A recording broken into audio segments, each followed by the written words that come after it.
Am I wrong for being blindsided by a friend's birthday dinner costing me $1,100? Birthday dinner for a friend costs $540 per person. My wife and I were invited to a major city to celebrate a friend's 40th. There were 2 days in the schedule, but we could only attend one because of my work schedule. We went to a fancy dinner and expected it to be over the top and expensive because it's their 40th birthday and they have high-paying jobs and like to splurge. We met everyone at dinner at a fancy restaurant and found out it was a family-style 6-course meal. When the check came, our friend's wife put it all on her card and we assumed the bill would be split up afterward. We knew it would be expensive, but we're okay with it. Went out for drinks after, slept at our hotel, and drove back the next day. Today, our friend's wife messages us that the total, minus tax and gratuity, split between the 13 of us was $540 per person.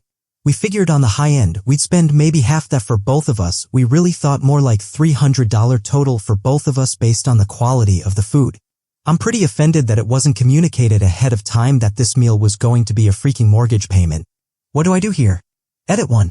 We expect to spend a lot of money going out with these friends. We have gone out several times where an evening costs us $250 to $300 per couple. But never anything like $1,100 just for dinner. Edit 2. Thanks everyone for the comments. This got a much bigger response than I thought it would. I want to respond to some common comments here. We truly did not expect the host to pay for dinner. Based on previous events/dinners with this group, we expected to pay for our own meal and drinks. When the bill came, the host birthday boy's wife grabbed the bill and paid it with her card. We were surprised that it looked like she was paying. But now, a couple of days later, she is sending out bills to the couples for their portion of an even split of the dinner. It was not discussed that there would be only one check for the group. Some of our other friends who came with us and were in on all the same communications leading up to this dinner were also completely surprised by the total amount of the meal. If it matters, they are very well off and still got sticker shock. This is validating for me because they've been with us in this group for many dinners with this couple and also did not expect this outcome.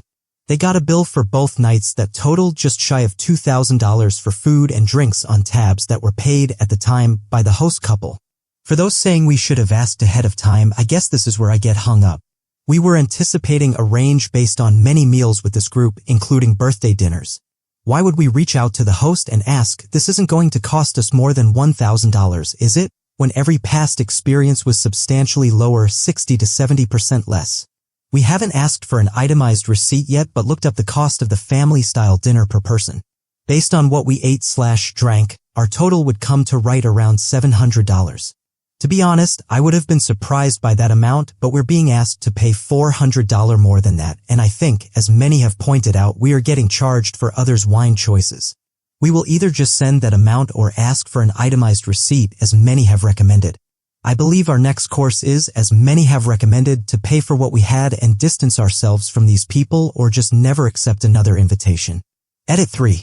My wife contacted the restaurant and it turns out that there is a minimum per person charge that works out to $530 after tax and gratuity for reservations the size of our group. This is $200 per person more than we consumed and the host never told us about it, even when contacting us for payment. The host would have been aware prior to inviting us because she would have had to agree to it for the size of the group. The restaurant doesn't do reservations for that size party and has to make special arrangements. Update. We, my wife and I, wish we had done more research, of course. We didn't because we've gone to plenty of expensive to us meals with this couple for anywhere from $100 to $300, with $300 being the absolute most we've ever spent. And have an expectation that our friends would communicate if something was going to be substantially different than what we're used to. Our mistake. The majority of comments mirrored our feelings that this minimum or even the average ticket price of the restaurant should have been communicated by the host ahead of time and that this lack of communication is bizarre and pretty tacky. There were lots of comments saying we should have looked up the menu, etc., and obviously, in hindsight, we wish we had. But the reality is that even if we had looked at the menu, this was, unbeknownst to us, a special event and our host had selected a prix-fixe menu with a table minimum that they did not communicate to us or anyone else. Other guests in our group were just as surprised by the final amount. Many other comments said not to pay them at all, which I could not seriously consider. Even though I'm upset by the situation, I totally intended to pay our own way, just not to be stuck paying for other people's expensive tastes. Which is why we ended up texting the host that we were very surprised by the total price and asked to see a copy of the receipt. To her credit, she sent it right away. It confirmed the minimum price for the table and that others in the group had ordered very expensive wine and drinks that brought the overall bill up to and above the minimum. We added up our total, which hilariously comes to $666. So that's what we're sending them. Approximate $430 less than what they initially requested. Not sure where this leaves the friendship, but we won't be accepting dinner invitations anytime soon. My wife and I had a blast reading your responses and appreciate all of your perspectives. We'll be cooking dinner at home for a while.